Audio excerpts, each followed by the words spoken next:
Voy a grabarla.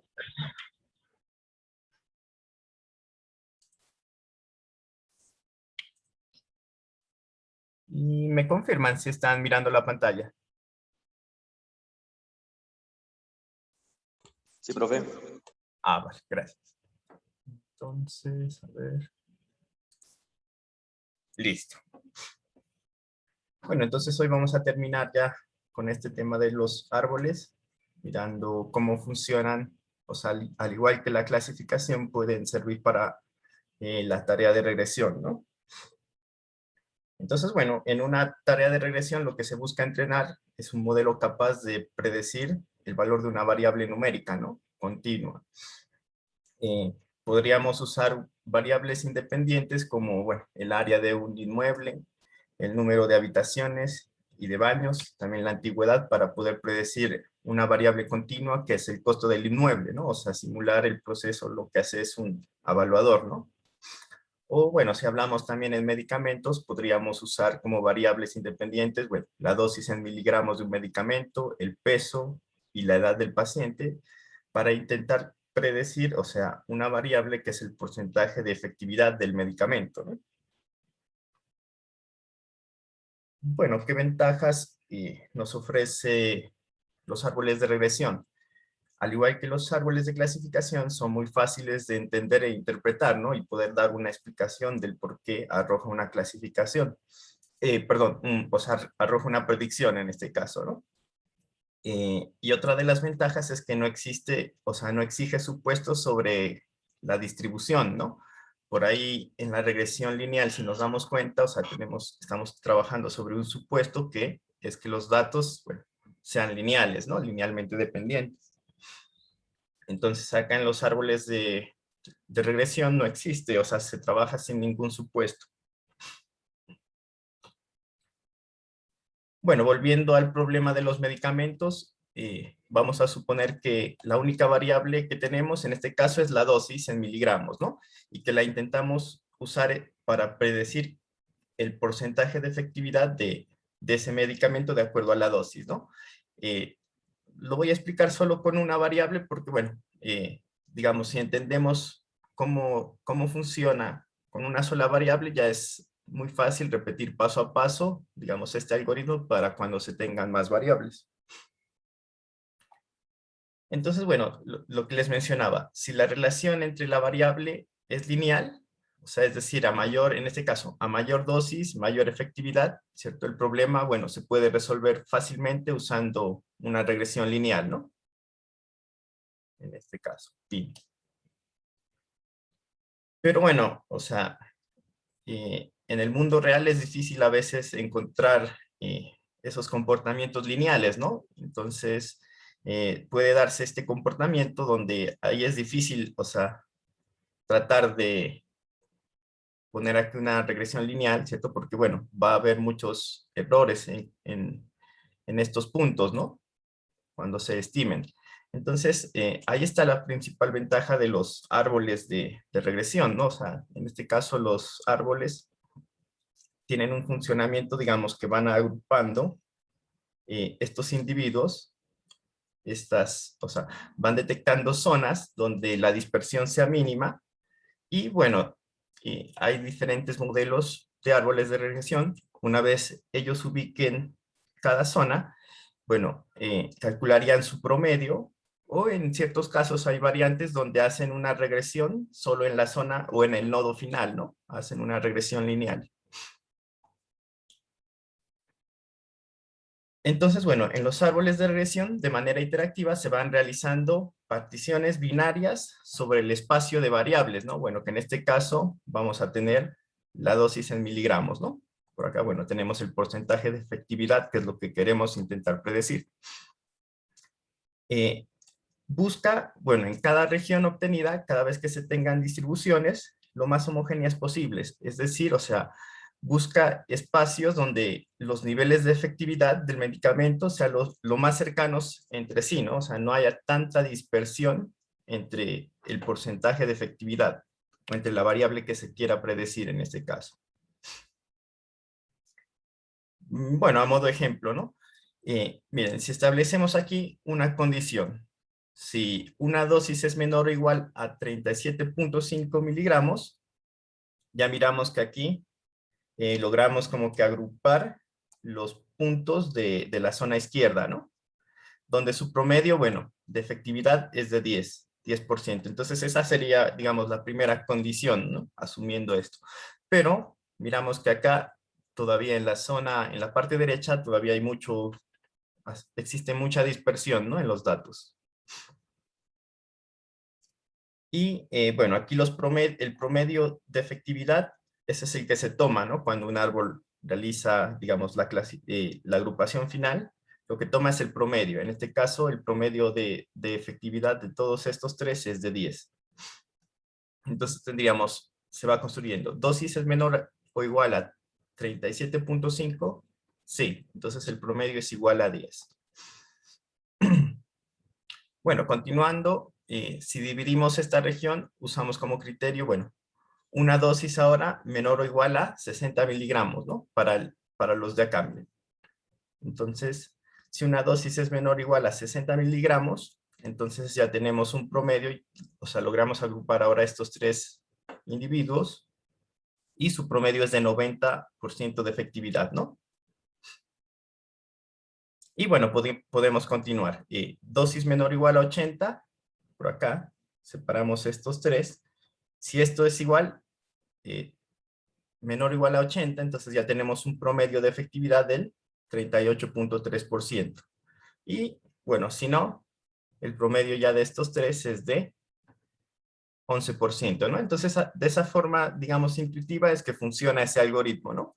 Va detectando agrupaciones en los datos, de tal forma, bueno, que encuentre la menor dispersión, ¿no? En la variable efectividad, que en este caso es lo que nosotros intentamos predecir, ¿no? Entonces, pero bueno, aquí hay muchas preguntas por responder. ¿Cómo los usamos? Bueno, para realizar la regresión, ¿cómo se construye de forma automática este árbol? Y cómo definimos en qué momentos se dejan de hacer más particiones, ¿no? Al igual que los árboles de decisión, sufren de sobreajustes si los dejamos seguir creciendo, ¿no? Entonces, bueno, ¿cómo podemos realizar una regresión? Aquí me salió borroso. Bueno, simplemente si seguimos, tomamos en este caso el valor de una variable y seguimos el camino del árbol, ¿no? Sencillo, al igual que los modelos de clasificación. Y bueno, la clasificación final, o sea, la predicción final es el promedio de los nodos, ¿no? En este caso, bueno, aquí tenemos, si se cumple que dosis es menor o igual a 37, tenemos un promedio de 10. Si dosis es menor o igual a 60, bueno, promedio de 90%. Si se va por acá, dosis menor o igual a 80, el promedio de 38.3. Y si no, bueno, el promedio de 11.7%, ¿no?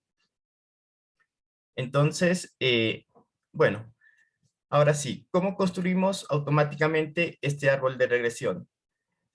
Primero, bueno, se ordenan ascendentemente los valores de la variable y luego se calcula el punto medio entre cada par de características consecutivas, ¿no? A estos puntos los llamaremos umbrales. Entonces, miren, aquí, en este caso, bueno, tenemos la dosis en miligramos, ¿no? Vamos a encontrar estos puntos intermedios entre cada par de puntos, ¿no? Entonces tendríamos un punto intermedio aquí, otra zona acá, acá, acá, acá, ¿no? Las líneas rojitas que ustedes miran son las particiones, digamos, intermedias en este caso es una característica que tenemos que es la dosis, ¿no? Entonces, la idea ahora es seleccionar el mejor de estos umbrales, ¿no? A estos bueno, son umbrales candidatos, tenemos que seleccionar el mejor umbral. Es decir, bueno, el que genere las particiones con la menor, en este caso, dispersión posible, ¿no? De la variable continua y. Bueno, para entender cómo medir cuál es cuál es el mejor umbral, ¿cierto? Vamos a analizar primero este pequeño umbral, que es el primero, ¿no? Bueno, si se decide tomar este umbral como el mejor, ¿cierto? Tendríamos que dosis es menor o igual a 10. Entonces, en este caso, miren, en la parte derecha solo tengo un individuo, ¿no? Su promedio, bueno, aquí bueno, no hay dispersión, ¿no? La dispersión es 0 en este caso. El promedio es de 10. Y bueno, dosis es menor o igual a 10 por el otro lado, ¿no? Si no, miramos que aquí los puntos están muy dispersos y su promedio es igual a 40%, ¿no? Entonces vamos a mirar cómo se calcula la dispersión acá, o sea, cuál es la métrica.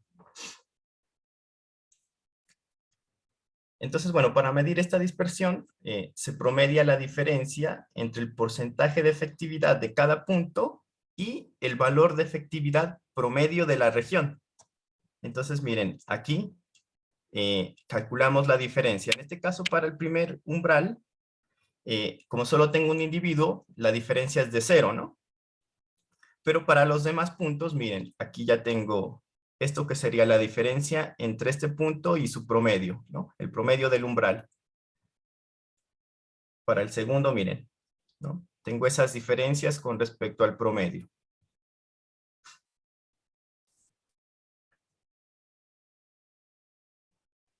Bien, entonces ahora se podría decir, aquí decimos, para medir la dispersión, hacemos un promedio de estas diferencias, ¿no? Entre el porcentaje de efectividad de cada punto, bueno, y el valor promedio. Pero, para evitar que algunas diferencias, digamos, positivas, se anulen con diferencias negativas, se usa el error cuadrático medio, ¿no? Entonces miren que aquí, por ejemplo, esta diferencia negativa se puede anular con alguna diferencia de acá positiva, ¿no? Entonces, para evitar eso, bueno, se usa el error cuadrático medio, simplemente, bueno, esta es su fórmula, ¿no? La sumatoria, bueno, de i igual a 1 hasta n del dato sub i menos el promedio de la región, bueno, y eso elevado al cuadrado, ¿no? Entonces, bueno, n representa el total de registros que tenemos en la región, ¿no? Entonces, en esta región, bueno, en la primera región solo tenemos un dato, en esta segunda región tendríamos 1, 2, 3, 4, 5, 6, 7, 8, 9, 10, 11 registros, ¿no? 11 datos. Datos UI, bueno, es el porcentaje de efectividad de cada uno de los puntos, ¿no? Que hacen parte de esa región, que se van recorriendo. Y bueno, el promedio de la región pues, es el promedio de los porcentajes de efectividad de los datos que hacen parte de esta región, ¿no? De su región. En este caso tenemos dos regiones y su promedio es de 10 y de 40%. Entonces, ¿qué tenemos que hacer ahora? Es calcular el error cuadrático medio en las dos regiones, ¿no? Entonces, bueno, si calculamos el error cuadrático medio sobre las dos regiones obtenidas, tendríamos que, bueno, en la primera región, el error cuadrático medio en la zona izquierda, solo tengo un punto, ¿no? 10 menos 10 al cuadrado, 1, bueno, esto es igual a 0, no hay dispersión, digamos, en el primer, en la primera región. Ahora, bueno, vamos a mirar la región derecha, ¿no? Tiene una dispersión bastante alta, puesto que su error cuadrático medio, si lo calculamos, es de 1127.3, ¿no? Entonces aquí, bueno, calculamos el error cuadrático medio para la región derecha, ¿no? Entonces, bueno, ahora con el grado de dispersión de cada subregión, lo que se hace ahora es calcular un puntaje para el umbral, ¿no? Seleccionado. A ese puntaje umbral se le va a llamar función de costo, ¿no? Que esa es la función de costo que se tiene que ir minimizando, ¿no? Entonces, aquí, bueno, vamos a calcular, ya sabemos, miren, el error cuadrático medio de la zona izquierda es igual a 0. El error cuadrático medio, bueno, de la parte derecha es 1127, ¿no? Entonces la dispersión simplemente hacemos esta operación. En este caso tengo 1 sobre 12, porque 12 es el total de elementos que tengo en el dataset, ¿no? 1 sobre 12 por el error cuadrático medio de la zona izquierda, esto es igual a 0, ¿no? Y por el lado derecho sería, dispersión de derecha sería 11 sobre 12 por el error cuadrático medio de la zona derecha, y bueno, me da este valor, ¿no? Simplemente la función de costo es sumar la dispersión en la zona izquierda y la dispersión en la zona derecha, ¿no? Entonces tenemos ya un valor de costo para esta partición, ¿no? Si decidimos usar esta partición, tendríamos este costo, ¿no? esta función de costo. Pues ahora ya que tenemos esa métrica, simplemente tenemos que evaluar qué tan buena es cada una de las particiones, ¿no? La idea es repetir ahora el mismo procedimiento de cálculo para cada umbral y calcular esa función de costo, ¿no? Entonces, vamos a tomar el umbral con la menor función de costo posible y ese va a ser, digamos, la partición que vamos a realizar. Entonces, en este caso, bueno, acá ya tengo calculadas todos los posibles umbrales y elegimos el menor, ¿no? El que menor función de costo tenga, que es este, miren de aquí, dosis menor o igual a 37.5 con una función de coste de 850. Entonces, por ahí empezamos a particionar el árbol. Si tuviésemos más variables, pues tenemos que seguir calculando, ¿cierto? O sea, para cada característica se hace lo mismo y se elige la variable que tenga un costo menor, ¿no? Para particionar el árbol. Bueno, entonces, ya miramos si la dosis es menor o igual a 37.5, pues miramos que acá quedaban, bueno, ya agrupados de forma correcta, pero bueno, por el lado derecho tenía que seguirse particionando, ¿no? Entonces ahora, bueno, hacemos lo mismo, definimos los umbrales en la zona derecha, y para cada umbral definimos su función de costo, y seleccionamos la menor, ¿no? Que en este caso, bueno, va a ser dosis menor o igual a 60, ¿no? Que tiene una función de coste de 141.7, ¿no? Entonces particionamos por acá.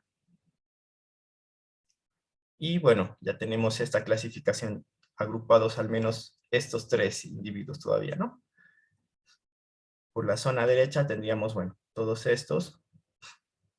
Y de esa forma, bueno, continuamos, ¿cierto? Hasta tener separados, bueno, o sea, como les menciono, el algoritmo dice que eso se tiene que seguir construyendo, bueno, hasta tener la separación total, ¿no? Eso es lo que pasa si dejamos que crezca, pero por las razones ya miramos, o sea, al igual que los árboles de decisión, si yo permito que esto siga creciendo, entonces se va a sobreajustar a los datos, ¿no? Y a la hora que llegue un dato desconocido, bueno, vamos a realizar una predicción o le vamos a asignar un valor incorrecto, ¿no? Entonces, por eso, bueno, hay que detener a tiempo el crecimiento del árbol o también podarlo, ¿no?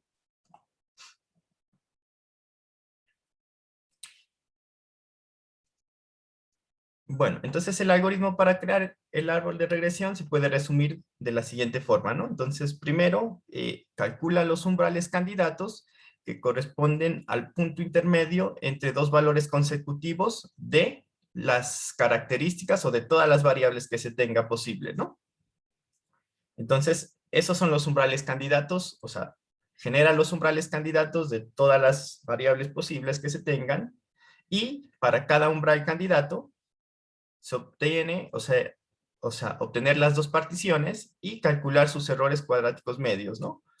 Después de calcular estos errores cuadráticos medios, pues se calcula la función de costo de cada umbral y se elige aquel que tenga el menor costo posible, ¿no?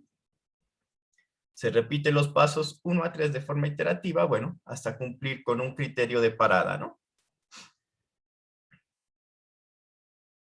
Entonces, bueno, finalmente este fue el árbol que nosotros logramos construir si seguimos ese algoritmo, ¿no? Entonces, dosis menor o igual a 37.5, entonces tenemos un promedio de 10%.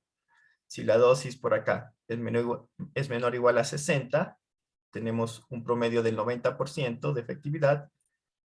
Seguimos por acá, dosis menor o igual a 80, entonces tenemos el promedio de 38.3 y si no, el promedio de 11.7%, ¿no? Entonces, bueno, para evitar que haya overfitting o sobreajuste y que aquel árbol, o sea, crezca de forma indiscriminada, usamos precisamente un criterio de parada, ¿no? Y esto es simplemente, bueno, lo que ya les había mencionado, una condición para evitar que el árbol se siga dividiendo, ¿no? Que un nodo se siga dividiendo. los criterios del parada, bueno, son los mismos que en un árbol de decisión, ¿no? Para clasificación. Entonces, el mínimo número de datos por hoja, que se supere un nivel de profundidad máximo, ¿no? El número de casos sea menor a un mínimo, ¿no? Entonces, bueno, ahora, pues, para evaluar la regresión, entonces, está también, bueno, el error cuadrático medio, ¿no? O la calidad del error, o sea, la raíz cuadrada de este error, ¿no? Del error cuadrático medio. Entonces, bueno, la calidad del ajuste de la regresión, o sea, típicamente se evalúa usando esta métrica, ¿no? O sea, de la regresión lineal, por ahí ya miramos para evaluar la regresión lineal, se usa la raíz del error cuadrático medio, ¿no? Acá también, o sea, podamos usar esas mismas métricas, ¿no? O el estadístico R cuadrado, ¿no?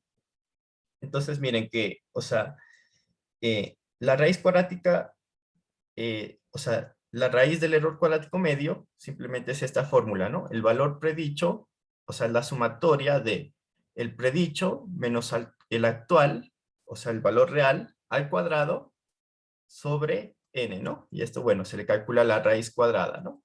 Entonces, miren, este error está medido, o sea, lleva las mismas magnitudes, o sea, las mismas unidades de medida que la variable y, ¿no? En este caso. Entonces, su valor puede ser muy bueno o muy malo, pero depende mucho del contexto, ¿no? Ya que no es adimensional, ¿no? O sea, si los valores son muy grandes, podremos obtener un RSE enorme, pero relativamente podríamos decir que es bueno, ¿no? Y eso ya depende, bueno, de las dimensiones de la variable y, independientemente, bueno, lo que se tiene que tomar aquí como métrica es que si yo tengo varios modelos, digamos, es mejor aquel que tenga un valor menor, ¿no? En RMSE. Pero como les digo, o sea, esto es adimensional, ¿no? O sea, si la variable, no sé, se mide en millones de dólares, digamos, ¿no? El precio, o sea, este va a ser un RMSE demasiado alto, pero puede ser bueno, ¿no? O no. O sea, eso es un poco complejo determinarlo si nos quedamos con esta métrica. Entonces, bueno, en la regresión lineal también se usa el coeficiente de determinación, ¿no? El R cuadrado. Simplemente acá también, bueno, lo podemos usar. Pasa que el RMSE, lo que les decía, al ser una medida absoluta y medirse en unidades de Y, o sea, no es muy claro qué constituye, ¿no? O sea, no podemos establecer si es muy bueno un RMSE, ¿no? Solo lo que sabemos si acá es que entre menor sea, es mejor, ¿no? Un modelo.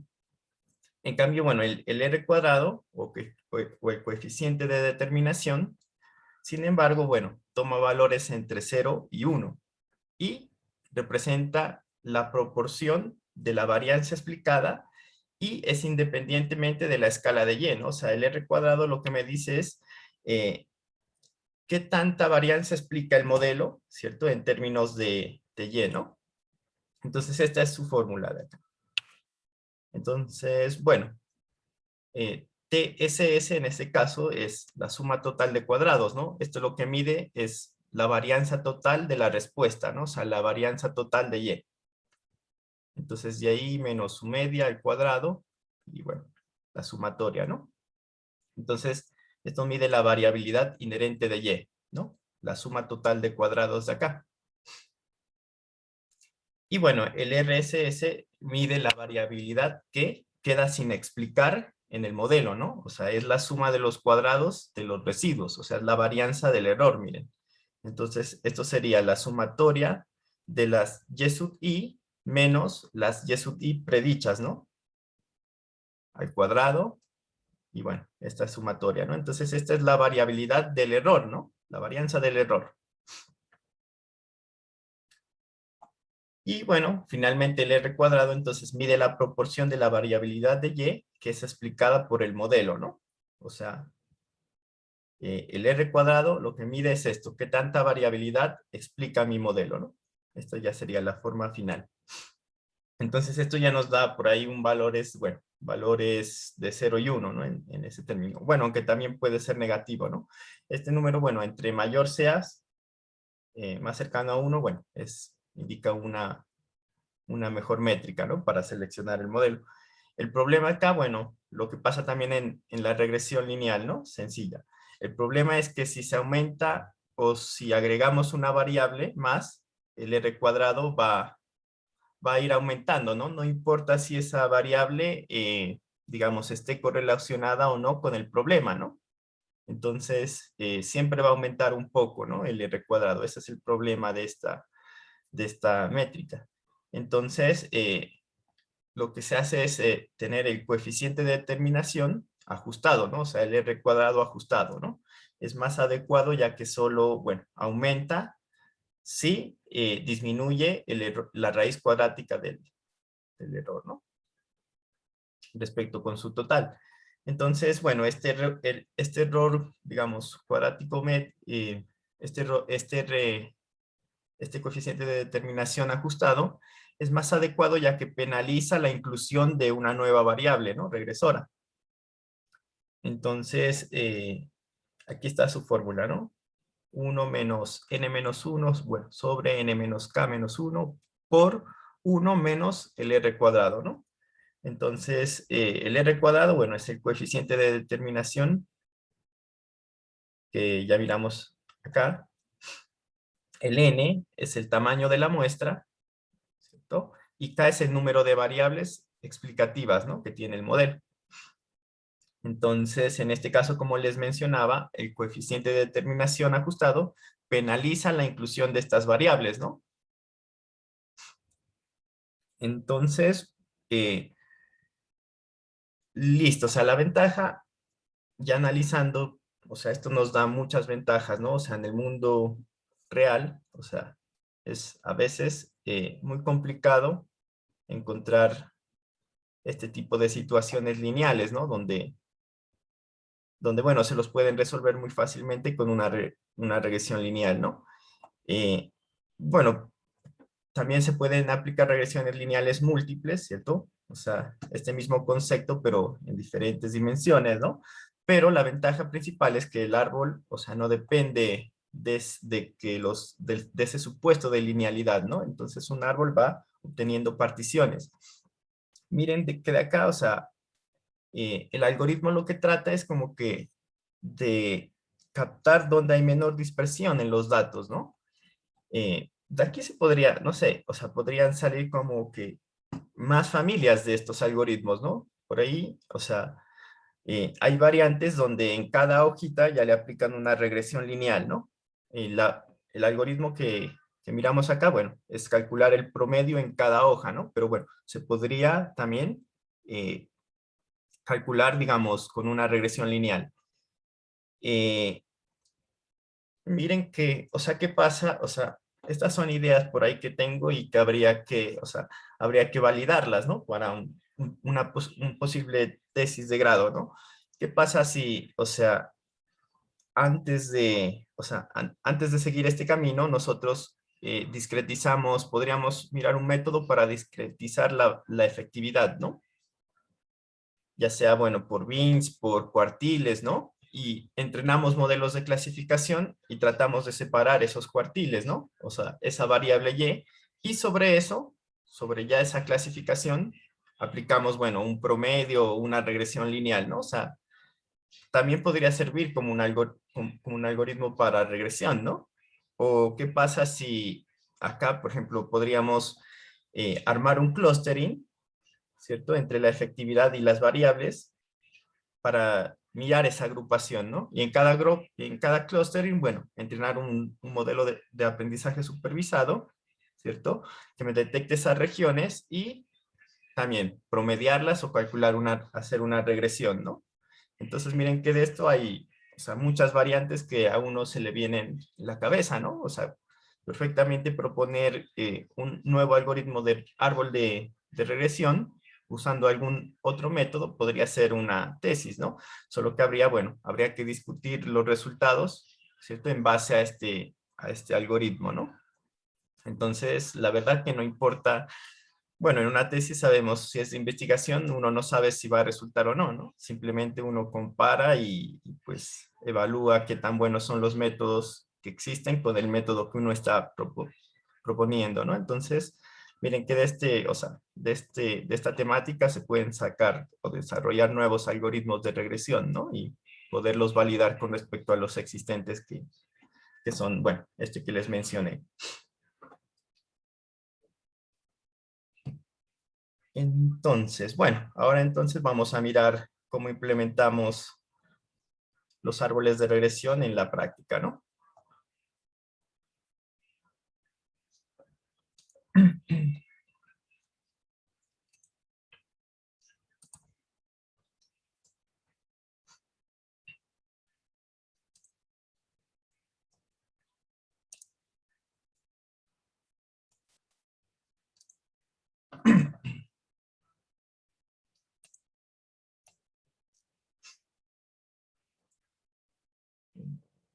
Listo.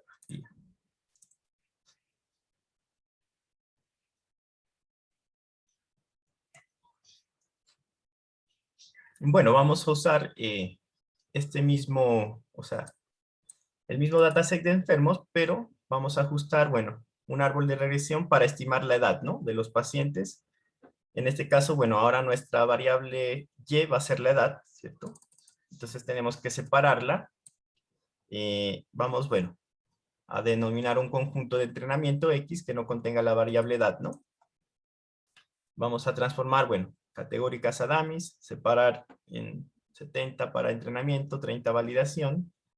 Y bueno, vamos a ajustar el árbol con diferentes profundidades, lo vamos a graficar y vamos a calcular ahora estas métricas, ¿no? El RSM, R cuadrado ajustado, ¿cierto? Y bueno, también haremos una validación cruzada y finalmente, bueno, ¿para qué sirven, o sea, la regresión? Lo que uno busca a veces cuando, o sea, en diferentes problemas, por ejemplo, hay muchos valores de una columna que son valores faltantes, ¿no? O a veces los outliers, ¿no? Donde, por ejemplo, si mirábamos en este conjunto de datos, teníamos por ahí un valor muy atípico, que es un paciente con una edad de 400, ¿no? Entonces podríamos entrenar modelos de regresión para poder hacer esa corrección en caso de que no se lo pueda corregir, ¿no? Digamos, en caso de que no se pueda ubicar por otro medio ese dato. Entonces, lo que generalmente se hace es, bueno, corregirlos o estimarlos con valores de una regresión, ¿no? Para así poder aplicar, bueno, una clasificación después, ¿no? O si hay muchos valores, o si hay valores faltantes en una columna, también se puede entrenar en base a otra columna o en base a otras columnas, podemos entrenar cualquier método de regresión, ¿no? Un árbol de regresión para poder completar esos valores faltantes, ¿no? Entonces, bueno, ya que en la práctica, pues, lo que se propone es imputar varios métodos, ¿no? Podría ser una regresión lineal, un árbol de regresión, ¿no? O imputarlos con el promedio, con la moda, con un cero, con un valor fuera de rango, ¿no? Eso ya depende de cómo obtengo los resultados, ¿no? O sea, ¿con qué método me quedo? Con el que siempre me maximice, digamos, la performance, ¿no? La métrica de performance.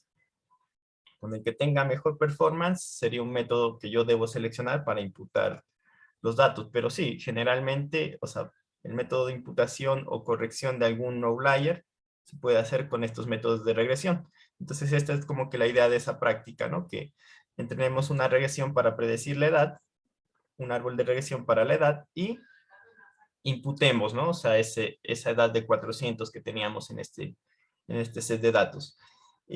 Bueno, muchas veces, o sea, la vida real, o sea, es muy compleja, ¿no? Por ejemplo, predecir la edad en base a estas variables puede ser algo muy complejo, que en realidad el algoritmo lo que intenta es de hacer su parte, pero la verdad que no se sabe si los resultados sean buenos, ¿no? O sea, no sabemos si vamos a obtener un buen R cuadrado, ¿no? Lo único que sabemos es que a menor RSME, bueno, un modelo logra estimar un poco mejor esas cosas, ¿no? Entonces, sí, por ahí la edad es algo muy complejo y quizá, bueno, no tengamos mucha suerte con este método, ¿no? Por ahí hay que ver de pronto si funcionan los ensambles, ¿no? Más adelante.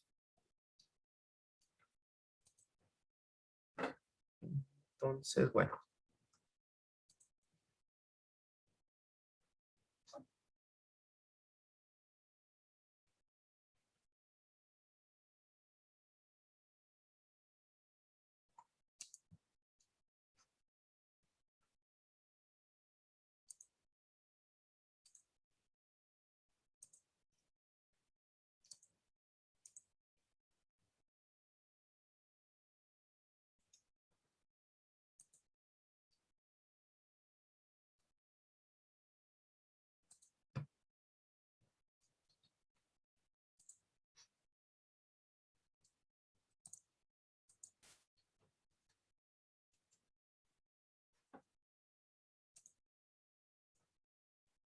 Bueno, acá tenía este cuaderno, bueno, lo pueden descargar de acá, o si no, se van al repositorio.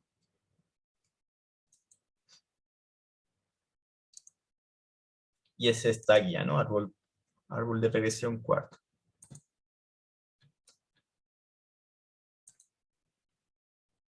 Por acá.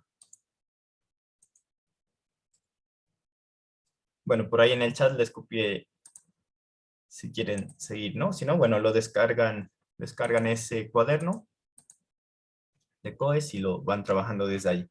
Entonces, bueno, vamos a trabajar sobre ese mismo set de datos, ¿no? De pacientes.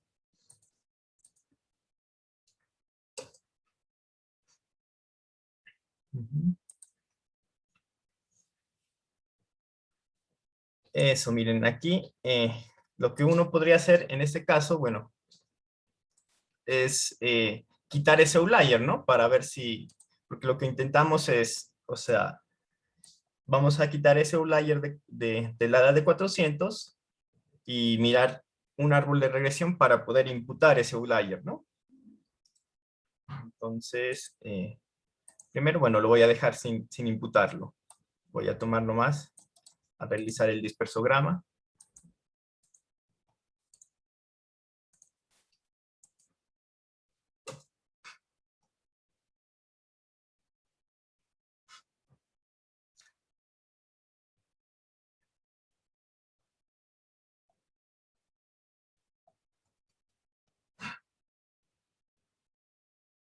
Bueno, o sea, aquí parece que es, o sea, una regresión lineal podría servir, ¿no? También para la edad en este caso, a ver. Esta es la edad. ¿Dónde tengo la edad? Aquí. Sí, los datos, bueno, parecen un poco que se ajustarían también linealmente, ¿no? Igual es complicado, sí, es complicado mirar qué tan bien nos va con ese modelo. Bueno, aquí voy a mirar si existe alguna correlación.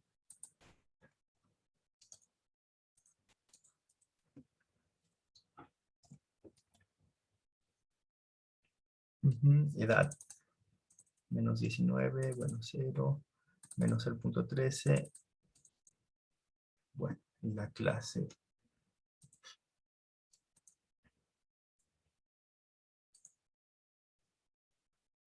Bueno, entonces repetimos lo mismo que hacíamos para el árbol de clasificación, ¿no? Eliminamos en este caso, separamos la Y, que va a ser la edad, y X van a ser todas las demás variables, ¿no? Le voy a restar la edad, la clase, y por aquí tenía creo que el caso, ¿no? Ajá, el caso tampoco me interesa, así que el caso sí es el identificador para... En este caso, bueno, ¿por qué estoy sacando la clase? Porque si lo voy a imputar, ¿cierto? Si yo voy a tener después que entrenar un modelo de aprendizaje, digamos, para clasificación, la clase no interesaría porque a futuro yo no voy a saber la clase de un paciente, ¿no? Entonces, yo solo lo que conozco es esto. Y si no conozco la edad, bueno, trato de predecirlo con esto, ¿no? Trato de estimarla con estas variables.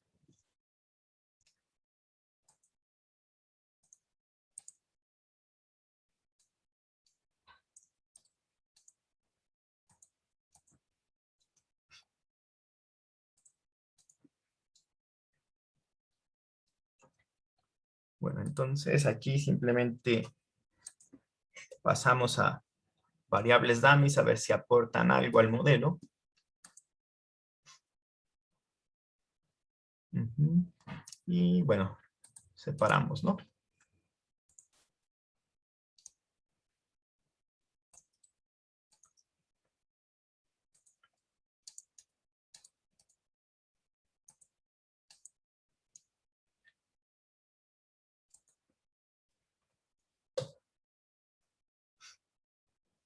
Entonces, bueno, separamos la muestra en 70-30, ¿no? Total de ejemplos para el train y total de ejemplos para el test, ¿no?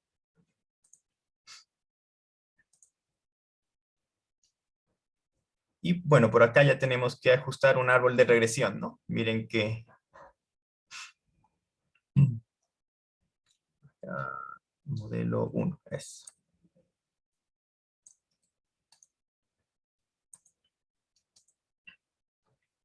Sí, al modelo 1, bueno, yo le iteré sobre estos parámetros, ¿no? Una poda de 1, el criterio es el MSE, ¿no? El criterio de selección, o sea, es este mismo criterio que nosotros miramos por acá.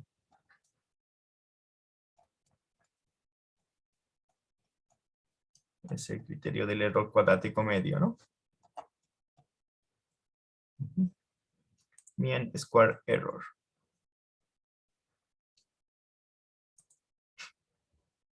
Bueno, definimos la profundidad. eh, Esto es el mínimo de impureza, ¿no? 0.025. Estos son criterios de parada, ¿no? Número de ejemplos mínimo, bueno, de 3. Mínimo de ejemplos para realizar una partición 2. Bueno, y splitter random. Y bueno, aquí se obtiene, ¿no? La profundidad de 4 y 5 hojas.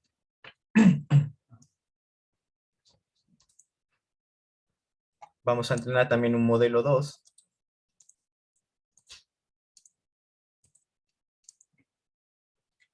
A este modelo 2, bueno, sí lo vamos a dejar crecer indiscriminadamente, ¿no? Entonces, bueno, tiene una profundidad de 25 y 610 hojas.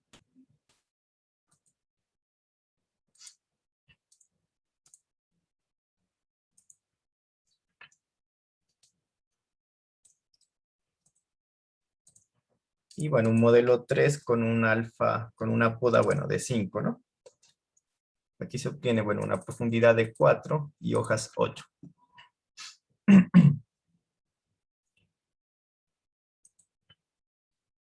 Y bueno, aquí lo vamos a graficar.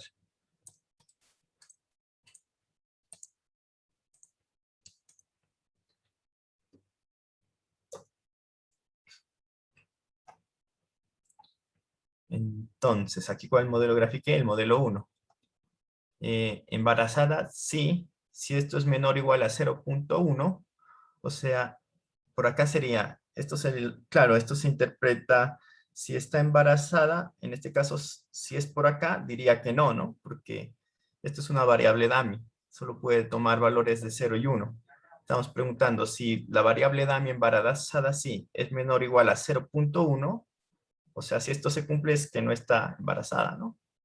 En este caso, bueno, tomo esa variable, ¿no? Y después se evalúa los niveles de TU. Niveles de TU menor o igual a tal. Y aquí, bueno, ya está el valor, ¿no? Si se cumple esta condición, llegaría a una edad de 54. Por acá, bueno, si esto es falso, bueno, 31, ¿no? Por acá, 40. Por acá, bueno, 50. Y si se abre acá, bueno, 57, 80, 57 y 49, ¿no? Entonces, este es el modelo, grafique el modelo 1, ¿no? Vamos a graficar el modelo 3.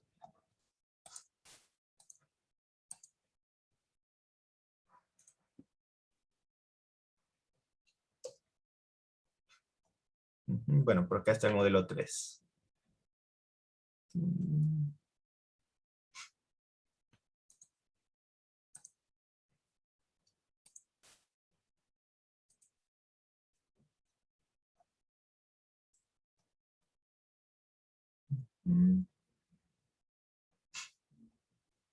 Bueno, esta era una regresión lineal también, ¿no? Si quieren también la entrenan para una regresión lineal múltiple en este caso sería. Pero igual, bueno, con estos modelos hay que tener mucho cuidado por la colinealidad, ¿no? O sea, se ven afectadas si las variables están muy correlacionadas entre sí.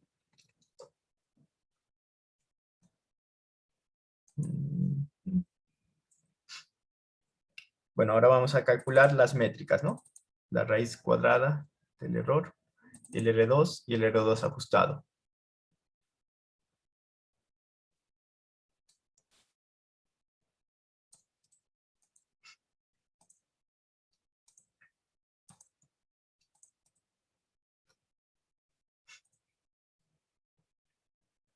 Entonces, bueno, es la misma función que usé para el problema de clasificación, ¿cierto? Le paso los test, el training data, las y de test, las y de train y el modelo, ¿no? Aquí, bueno, realizo las predicciones tanto en test como en train. Y con eso, bueno, ya puedo obtener las métricas en test, las métricas en train, el R cuadrado ajustado también en test en train. Y bueno, no encontré una forma o sea, de calcularlo con una métrica de clear, pero bueno, ya está la fórmula establecida, ¿no? Este es el R cuadrado ajustado. En este caso, bueno, es n menos 1 sobre n menos el número de variables que tenga, ¿no? El dataset, menos 1 por 1 menos R cuadrado, ¿no? Esto es en test y en train. Entonces, bueno, aquí simplemente se realizan las impresiones y con esto, bueno, llamamos a la función, ¿no? Voy a ejecutar esto acá.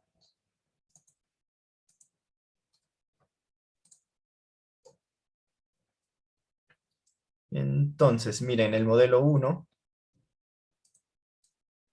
tiene un error en test de 19, en train de 23. Este es el R cuadrado, ¿no? 0.045, está muy bajito, ¿no? R cuadrado ajustado, 0.01, ¿no?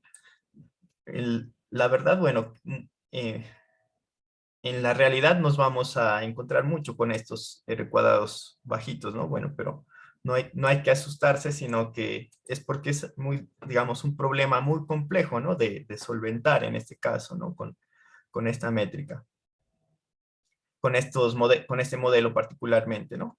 Miremos el modelo 2, tiene en test, bueno, un error de 24, en train es un error muy bajo, ¿no? Porque bueno, era un modelo muy grande, estaba sobreajustado.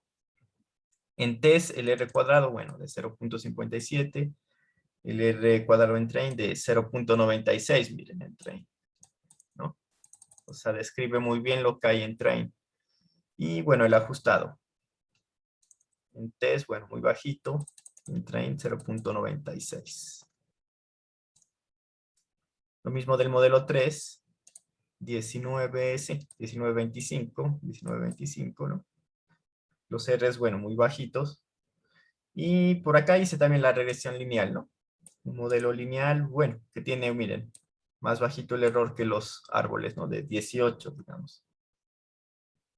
Por ahí se podría, bueno, armar un intervalo de confianza, ¿no? También del error.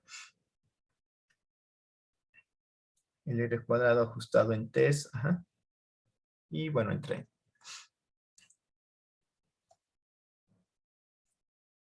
Bueno, también vamos a hacer la validación cruzada, al igual que lo hicimos con el método de clasificación. Entonces, bueno, para eso hice esta función evalModel. Y bueno, solo voy a retornar la raíz cuadrática del error, ¿no? En test. Y aquí defino la validación cruzada, bueno, que recibe los mismos parámetros.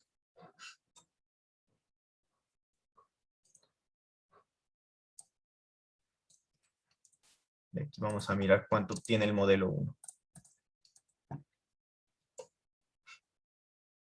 Bueno, estos son los errores, ¿no? 34, 18, 19, 19, 18. Entonces tiene un error promedio de 21. Y por acá miramos que era, bueno, 19, ¿no?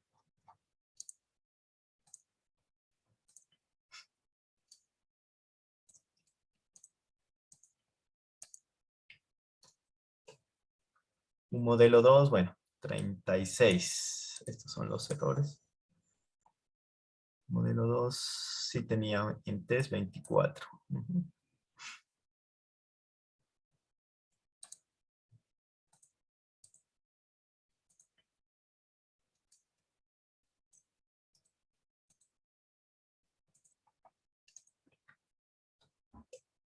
El modelo 3, bueno, 30. Uy, aquí sí.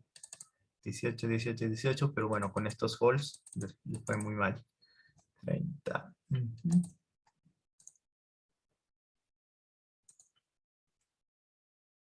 Y bueno, la regresión lineal, ¿no?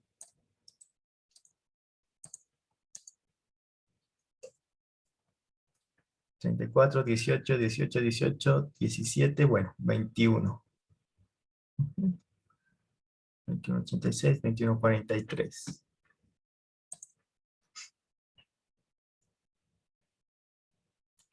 Entonces, bueno, yo voy a reentrenar de nuevo el primer árbol, el primer modelo, los mismos parámetros.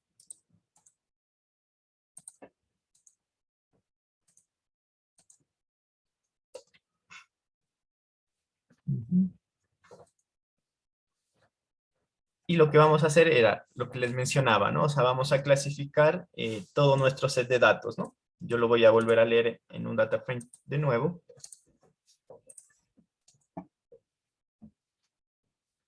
Vamos a, sí, o sea, vamos a predecir este dataset, ¿no? Es el mismo lo que le volví a proceder con una lectura, ¿no?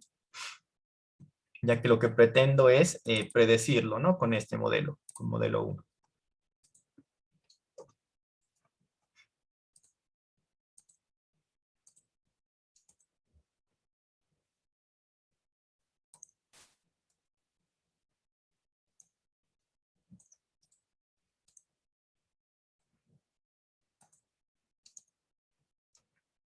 Entonces, miren, aquí me voy a crear una nueva columna que sea el predicho, ¿no?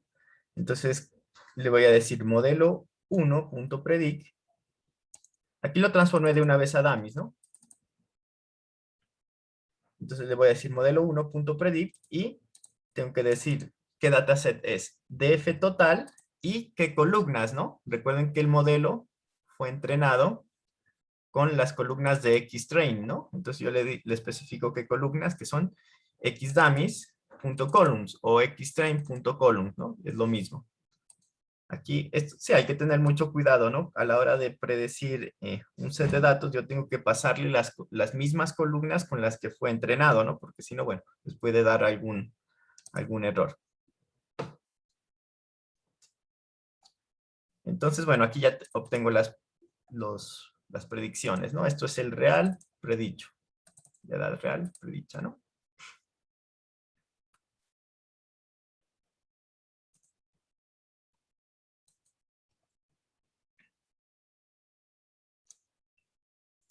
Y con esto, bueno, vamos a mirar si se obtiene eso, si se obtiene, ¿qué edad sería del outlier, ¿no? Este de 455, bueno, este modelo lo estimaría con 51 años de edad.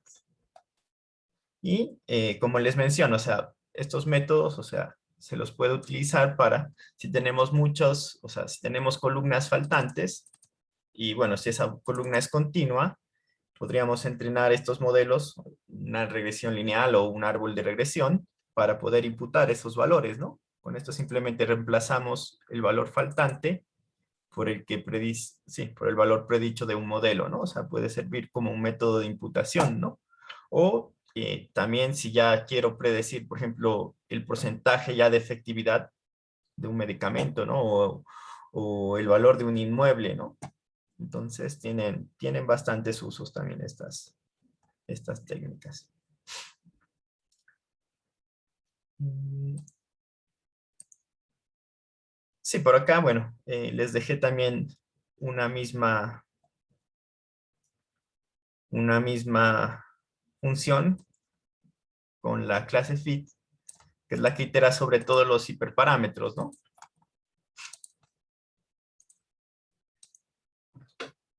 Entonces, esta clase lo que hace, miren, en este caso puede maximizar, o sea, el R cuadrado score, ¿no? Aquí yo también puedo establecer la fórmula del R cuadrado ajustado, ¿no? O del RMSE también, ¿no?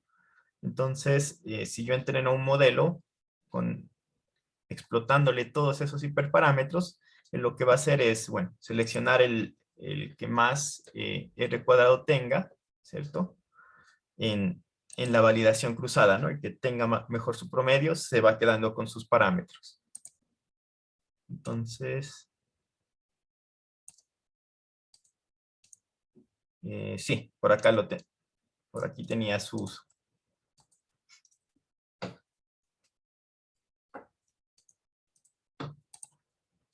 Entonces, bueno, vamos a iterar sobre todos estos parámetros.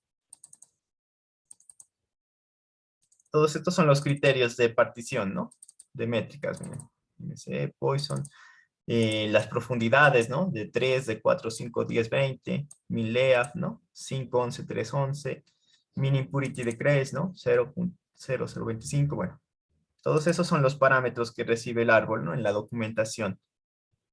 Entonces, si yo ejecuto esto, entonces él va a iterar con validación cruzada, en este caso de 5, combinando todos estos parámetros, y va a seleccionar la combinación que mejor resultados obtenga en cuanto a R cuadrado score, ¿no? Aquí también, como les digo, podemos, si yo les pido que cambien de métrica, pues aquí también podríamos cambiar de métrica, ¿no? Al igual como lo hicimos en la clasificación, que en clasificación creo que lo que hicimos ayer era con el accuracy balanceada, ¿no?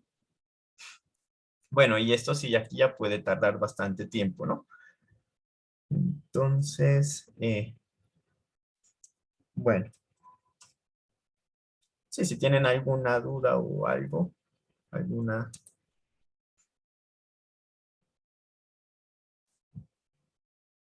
Entonces, miren, acá ya está, bueno, la actividad que es, bueno, lo de ayer, ¿no? Sobre ajustes de árboles de decisión. Y esta es la segunda, o sea, el segundo punto, ¿cierto?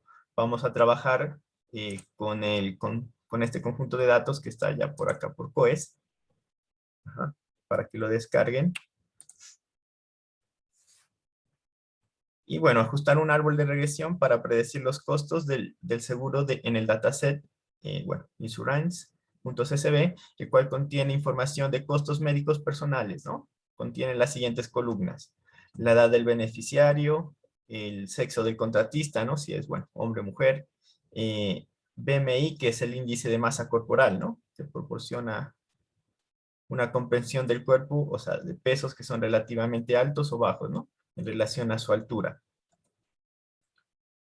Bueno, la cantidad de hijos, ¿cierto? Número de hijos cubiertos por el seguro médico o número de personas dependientes, ¿no? Si es fumador, la región, ¿no? Este es el área residencial, bueno, de Estados Unidos, noreste, sureste, sureste, bueno, noroeste, ¿no? Y estos son lo que tienen que predecir, ¿no? Los cargos, costos médicos individuales facturados por el seguro médico. Entonces, bueno, aquí está, separa el dataset de entrenamiento en 80 y 20, selecciona eso. Entonces, ¿qué van a hacer? Seleccionar el mejor modelo posible con la métrica R cuadrado, ¿no? Variando los parámetros e iterando cada uno de ellos sobre el método de validación cruzada, ¿no? CAFOL igual a 5 si quieren, en el set de entrenamiento. Entonces, bueno, para este punto A, lo que tienen que hacer, si quieren, bueno, pueden utilizar esta clase que itera sobre esos parámetros, pero con la métrica, aquí les especifica, ¿no? La métrica. R cuadrado, ¿no? Eso, es la misma métrica. Y el punto B, bueno, es también iterar sobre esos parámetros, pero ahora va a ser la métrica RSME, ¿no? O sea, aquí le tendrían que especificar la otra métrica y él va a obtener los mejores parámetros de acuerdo a esa métrica, ¿no? Y finalmente, después de que obtienen esto lo hacen en train, ¿no? O sea, estos mejores parámetros los van a buscar en el set de train, ¿no? Ya que lo haga, o sea, lo va a hacer con validación cruzada en el set de entrenamiento.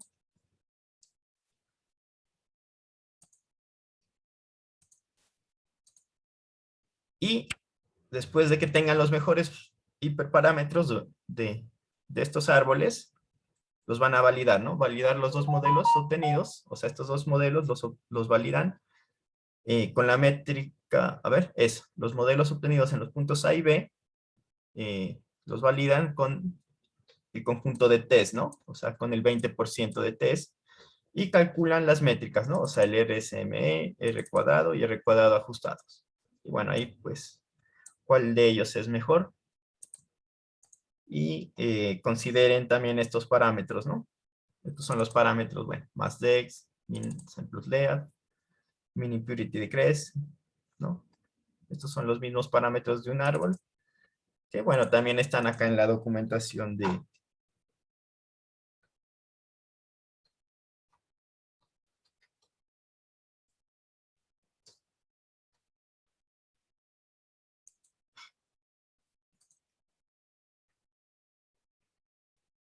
sea, aquí están en su documentación, bueno, está el criterio, ¿no? De partición, la profundidad máxima, min sample split, ¿no? Aquí está su documentación.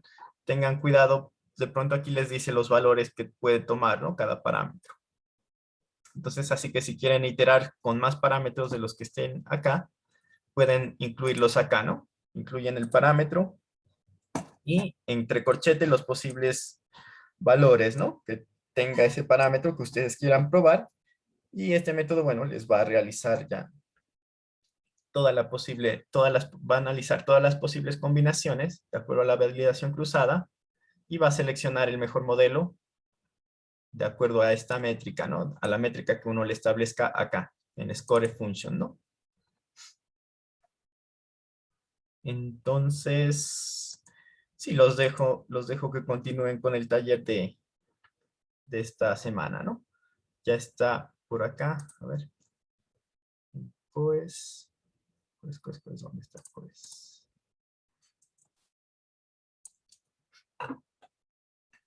En COES ya está, bueno, la actividad 4 que es, bueno, hasta el 29 de octubre, ¿no? Próximo viernes sería. A ver, 29 de octubre. Sábado. Sí, hasta el próximo viernes, ¿no? Entonces, sí, pónganse a trabajar en esto y yo estoy pendiente por si quieren tener, por si tienen dudas, ¿no? Ya, bueno, la actividad de ayer, bueno, ya están todos los grupos. Ya en esta semana ya les iré subiendo las notas y las calificaciones para que las vayan mirando, ¿no? De las anteriores actividades. Entonces, sí, ahí ya les queda de su parte, bueno, trabajen en esto que queda de tiempo, aprovechen pues para hacer preguntas, ¿cierto? Las dudas que tengan, pues las solventamos acá.